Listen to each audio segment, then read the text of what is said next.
এজন্য বিষ্ণু বললেন, যে ব্যক্তি সূরাতুল মুলক নিয়মিত তেলাওয়াত করবে, এই সূরাটা কিয়ামতের দিন ওই তেলাওয়াতকারীর জন্য আল্লাহর কাছে সুপারিশ করবে।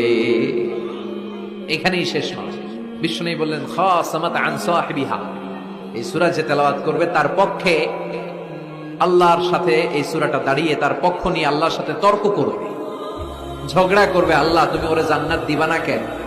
ওরে মাফ করবা না কেন? তুমি না গফুর, তুমি না গফফার, তুমি না রাহিম, তুমি না রহমান, তুমি মাফ করে দাও। ও মিয়া, সুপারিশ করতেছে কে? সূরাতুল মুলক। সুবহানাল্লাহ কইবেন না? কতক্ষণ এই তর্ক আল্লাহর সাথে সে চালাবে? হাত্তা আদখালাহুল্লাহুল জান্নাহ, যতক্ষণ না আল্লাহ তার জান্নাতে না ঢুকায়।